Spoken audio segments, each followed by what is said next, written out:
you be trained, you all drop it. TBS FM 현재 상황 문제 파악 맥락에 집중 묵직한 질문 흔들리지 않는 중심의 축제 일구 몸쪽 꽉 찬 돌 짚고 쇼미더 뉴스 세상을 바라봐 어제의 뉴스가 오늘의 변화 쇼미더 뉴스 진실을 찾아봐 오늘의 뉴스가 내일의 역사 쇼미더 뉴스 꼭 알아야 하는 뉴스만 골라서 전해드립니다. 쇼미더 뉴스 전해줄 분들입니다. 뚱커벨 인사이트 K 배종찬 소장입니다. 힘내십시오. 뚱블 정상근 시사 전문기자입니다. 네, 안녕하십니까. 배 소장 여름 하복 준비했나봐. 처음 보는 옷 입고 나왔네요. 네. 떼떼옷? 떼떼옷. 좋겠다. 떼치. 올해 샀어요? 네. 새로 샀어요? 36개월 할부로요. 36개월 할부로? 네. 자, 코너 끝에 방송만 잘 듣고 계시면 금세 맞힐 수 있는 쇼미더 퀴즈 드리겠습니다. 자, 첫 번째 쇼미더 뉴스 뭐 보여줄 거예요, 정상근 기자? 링 위에 오른 윤석열입니다. 예. 어제 이 시간에 이제 출마 선언을 했고 오늘부터 뭐 공식 일정에 나선 것 같더라고요. 네, 공식 일정이 시작됐는데요. 일단 가장 처음으로 간 행선지는 조선일보였습니다. 이 조선일보에서 아시안 리더십 컨퍼런스라는 것을 했는데 여기에 윤석열 전 총장이 참석을 했고 거기가 아까 뉴스 보다 보니까 무슨 신라 호텔 아니었어요? 신라 호텔에서 있었습니다. 그리고 뭐 윤석열 전 총장뿐만 아니라 그 이준석 국민의힘 대표, 뭐 안철수 국민의당 대표, 이 김기현 국민의힘 원내대표 등 이른바 보수 정당 쪽 관계자들이 총출동을 했습니다. 그리고 오늘 오전에는 이 국회 소통관에 갔는데요. 여기에 이제 국회 기자실이 있거든요. 네. 그래서 여기서 정치부 기자들을 돌면서 만나서 일종의 또 상견례도 했습니다. 예. 조선일보 신라호텔 행사 아까 보니까 뭐 원탁 테이블에 이 둥그렇게 앉아가지고 이준석 대표하고 또 이 같은 테이블에 앉아 있던데. 네. 거기 근데 뭐 의자까지 입구려면은 그냥 가고 싶어 갈 수 있는 데는 아닐 거 아니에요. 미리 얘기를 한 상태. 초대를 받았으니까 갔겠죠. 네. 자, 그리고 어제 이 시간에 있었던 기자회견 끝나고 나서부터 여러 가지 뭐 이야기들이 나오고 있는데 가장 그 많은 이 논란이 되고 있는 부분이 바로 일본 관련 답변입니다. 이게 일본 NHK 기자가 물어본 거 아니에요? 일본 관계, 한일 관계가 지금 너무 악화되어 있는데 이거에 대해서 어떻게 생각하냐? 그랬더니 윤석열 씨가 이렇게 대답을 했습니다. 실용주의, 실사구시, 현실주의에 입각을 해야 되는데 어떤 그 이념 편향적인 죽창가를 부르다가 지금 여기까지 왔습니다. 네, 죽창가를 부르다 여기까지 왔다. 네, 자, 죽창가 여러분 들어봤어요? 저 오늘 유튜브를 통해서 들어봤는데 이 노래가 동학농민혁명이나 항일 의병을 소재로 한 노래 아닙니까? 네, 맞습니다. 요 죽창가. 네, 자, 굉장히 중요한데요, 죽창가가. 죽창가 오늘 중요합니까? 네, 매우 밑줄 몇 개 쳐요? 밑줄 1984개. 왜요? 이 죽창가의 가사가 이 김남주 시인의 노래라는 시인데요. 김남주 시인의 첫 시집이 1984년에 나왔습니다. 와, 깨알 정보입니다. 네, 자, 이따 이거 아이고 감사합니다. 네.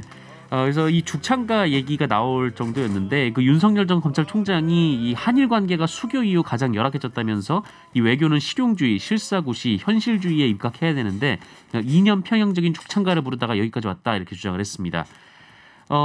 그러면서 뭐 한일 관계에서 과거사는 과거사대로 진상을 규명해야 하지만 이 미래에 자라나는 세대를 위해선 실용적으로 협력해야 한다 이렇게 주장했는데요. 그런데 이를 두고 이제 일본 극우의 인식이다 이런 비판이 여권에서 나오고 있습니다. 네. 그 이낙연 전 대표가 이 발언을 두고 이 귀를 의심했다라면서 이 더군다나 윤봉길 기념관에서 어떻게 그런 말을 할 수가 있냐 이렇게 비판을 그렇죠. 했고요. 예. 그리고 우원식 의원은 그 일본의 경제 전쟁 도발을 이 소재, 부품, 장비 자립화로 지금 뚫고 나온 정부를 비아냥대는 것은 일본 토착외구와 아베 정권밖에 없었다 이렇게 비판하기도 했습니다. 네, 이 죽창가를 처음에 페이북에 올린 사람이 이제 조국 그때 민정수석 아니었어요, 청와대. 2019년 7월달에 일본 그 수출 규제 있었을 때 소부장 수출 규제 있었을 때 우리가 뭐했어요? 2년 이맘때 전부 다 일본 제품 불매운동하고 그랬지 않습니까? 네, 그랬었죠. 그랬던 것을 우리 한국 정부가 잘못해서 이 한일 관계가 악화됐다. 지금 정상 기자 지적한 대로 그야말로 일본의 극우 집단의 그런 논리하고 맥을 같이 한다고 보는데. 그러니까 우선 책임을 일본에 물어야죠. 그렇죠. 일본이 지금까지도 반성을 하지 않고 있는 상황에서 또 죽창가 이야기를 하는 것은 적절하지가 않은 것이죠. 그래요. 예. 더군다나 윤봉길 의사 기념관입니다. 그럼요. 다른 장소도 아니고. 그게 손녀인 윤주경 의원도 있었거든요. 예. 자, 오늘 또 기자회견 방식 둘러싸고 기자들의 불만도 있었다고 그러더라고요. 네, 이 매원 윤봉길 기념관이 뭐 좁아서 이 기자들이 일단 다 들어갈 수가 없었고요. 그래서 이 코로나19 문제도 있으니까 뭐 당연히 다 들어갈 수는 없었는데 보통 이런 경우에는 뭐 이제 그 행사를 주최하는 쪽에서 뭐 풀단을 정한다고 하죠. 그러니까 기자들 몇몇만 뽑아서 대표적으로 들어오게 하고 이제 그분들이 뭐 이제 여기서 나왔던 얘기나 사진을 공유하게 하는 좀 그런 방식을 하는데. 근데 윤석열 전 총장 측 이 공보라인에서 그러니까 단톡방에 그 기자들이 다 모여 있거든요. 그러니까 여기서 그 들어올 사람들을 알아서 정하라 이렇게 얘기를 했던 모양입니다. 네. 이렇게 되면 기자들 사이에서 좀 싸움이 날 수밖에 없는 상황이 되거든요. 그렇죠. 그리고 또 질의응답 방식을 이 질문 하나만 던지게 해서 이게 좀 충분한 답을 듣기 좀 부족했다 이런 평가도 나오고 있습니다. 네. 또 이 별명이 또 하나 생긴 것 같더라고요. 네. 뭐 윤차차였다가 또 도리도리 이런 습관. 어제 보면은 기자회견 내내 이 고개를 좌우로 이렇게 네. 자꾸 흔드는 그런 장면이 나오다 보니까 도리도리 습관이 또 이야기가 되고 있어요. 과거에도 발언을 할 때 살짝 습관이 나타나긴 했었는데 이 윤석열 전 총장이 어제 기자회견을 출마 선언을 기점으로 해서 도리도리윤 별명이 생겼습니다. 네. 이게 이제 석한이라고 합니다. 근데 과거에는 검찰총장 재직 시나 또 그 이전에는 뭐 인터뷰를 하는 시간이 아주 짧았죠. 그러니까 이게 크게 표가 나지 않았는데 어제는 거의 1시간 그렇죠, 넘게 1시간. 기자회견을 했거든요. 네. 누가 이걸 또 셌어요. 네, 740회 가량을 도리도리 했다라는 겁니다. 정말로 그걸 비디오 네. 분석을 해서 그런데 745번을 했다고요? 예, 740회 가량을 했다고 합니다. 네. 엄청난 숫자고. 그런데 이 습관에 대해서 누가 설명을 했냐면 본인이나 윤석열 전 총장 캠프 쪽에서 설명을 한 것이 아니라 한 라디오 방송에 출연한 친구죠. 권성동, 강릉 친구입니다. 강릉 친구인 권성동 국민의힘 의원이 나와서 이거 습관이에요. 긴장했나 봐요. 그런데 막판에는 좋아지더라고요. 이렇게 이야기를 했는데 그래서 이게 앞으로 이제 윤 전 총장이 인터뷰를 하거나 기자회견을 할 때는 굉장히 여기에 주목할 것 같아요. 네. 얼마나 몇 번을 도리도리 하나. 알겠어요. 이제 그걸 습관이에요, 습관이에요. 습관. 자, 테리 청취자께서 윤봉길의 손녀님은 화나지도 않나 봅니다. 이런 의견을 좀 보내주셨네요. 그 심리학의 그 메라비안의 법칙이라는 네네. 게 있거든요. 알죠? 알죠? 네, 배 수장님은 뭐 그쪽 커뮤니케이션의 전문가. 비언어로 이야기 표현하는 그렇죠. 네, 상대방에 대한 인상이나 호감도를 결정짓는 게 이 말의 내용. 네. 그건 7%고 청각 요소 38%. 그러니까요. 가장 많이 차지하는 게 바로 시각적 요소라는 거예요. 맞습니다. 외모나 태도나 바디랭귀지 표정 같은 거. 메라비언의 법칙인데 메라비언의 법칙. 많은 청취자분들이 일부 앵커에 반하는 게 그거라 그러더라고요. 말하지 않아도 구수하고 인간적이다. 사탕하고 사탕 3개. 네네. 고맙습니다. 한 봉지 다 주세요. 안 돼요. 네. 자, 그리고 윤석열 전 총장의 이전 대변인이 이제 경찰에 입건이 됐더라고요. 네, 이 사실은 이제 다른 면으로 먼저 화제가 됐는데 이 경찰이 어떤 부장검사의 사무실을 압수수색을 했습니다. 이게 검경 역사상 뭐 사실상 처음 있는 일이어서 굉장히 좀 관심을 많이 모았었거든요. 근데 이 사건이 그 어떤 이제 사업가가 이 부장검사에게 뇌물을 준 사건이었는데 이 사업가를 조사를 한 결과 이동훈 전 논설위원, 그러니까 윤석열 전 검찰총장의 대변인을 하다가 사퇴했던 바로 그 이동훈 전 논설위원에게도 금품을 건넨 정황이 있다라는 겁니다. 네. 그래서 경찰이 입건을 한 것으로 지금 언론에서 수백만 원짜리 상당의 골프채를 받은 네네. 혐의를 지금 받고 있죠. 그렇습니다. 뭐 이동훈 전 논설위원과 이 종편의 어떤 아나운서에게도 이 금품을 건넨 정황이 있었는데 이동훈 전 논설위원이 이 압수수색 사흘 전인 지난 20일에 이 돌연 사퇴를 해서 이 당시에는 뭐 좀 뜻이 안 맞는 거 아니냐 그때 이런 얘기가 6월 있었는데요. 20일 날 일요일 날 그랬잖아요. 네, 맞습니다. 일신상의 사유로 대변인직 사퇴한다고 그래서 네.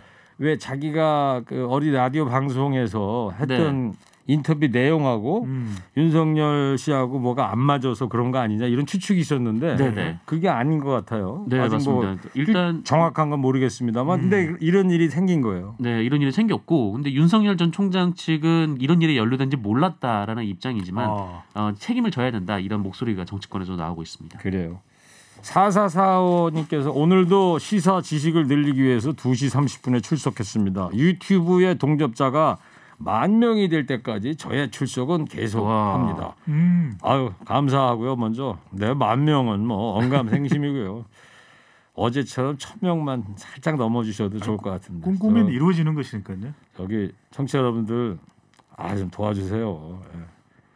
또 다음 주부터 호랑이보다 무서운 그 아시죠? 청취율 조사 시작합니다.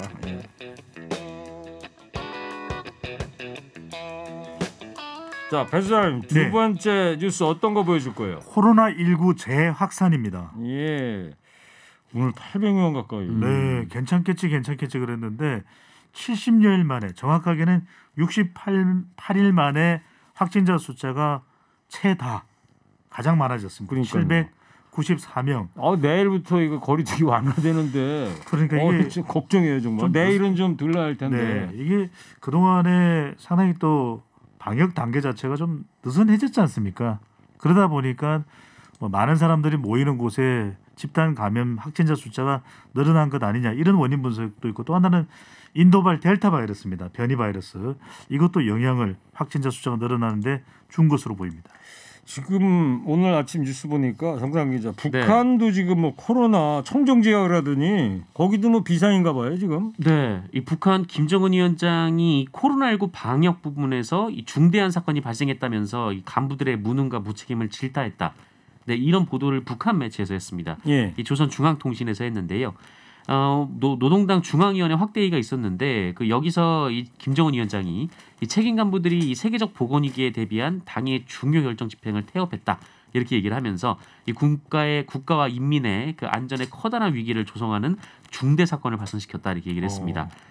다만 이 중대 사건이 무슨 사건인지는 뭐 구체적으로 얘기는 안 나왔는데요. 혹시 이 코로나19가 북한에서도 이제 감염이 확인된 거 아니냐 좀 이런 얘기도 나오고 있습니다. 북한은 지금까지 이 세계보건기구에 계속 코로나 상황을 보고를 해왔는데 지금까지 30,000여 명을 검사를 했지만 이 코로나 확진자 수는 0명이다 이렇게 보고를 했던 바가 있습니다. 자, 이 배 소장 뭐 북한에 좀 어디 아는 사람 좀 없어요? 바로 연락 아는 사람 있어요? 아니 지금 출발해야죠. 북한을 간다고요 지금? 아니 힘들겠지만. 여보세요. 예.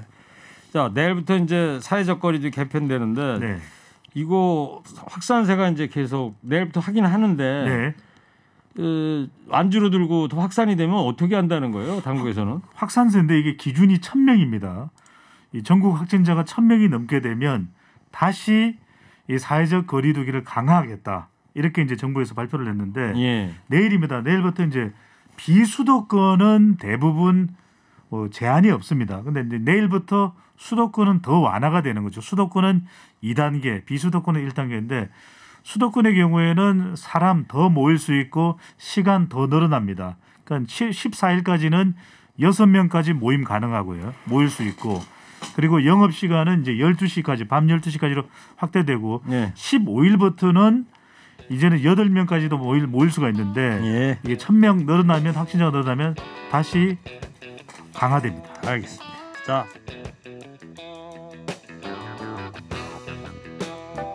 더멀게나드 앵커 DJ 최일구고요. 인사이트K 배정찬 소장, 정상근 시사전문기자 함께하고 있습니다. 세 번째 어떤 뉴스 보여줄 거예요? MB의 옥중 편지입니다.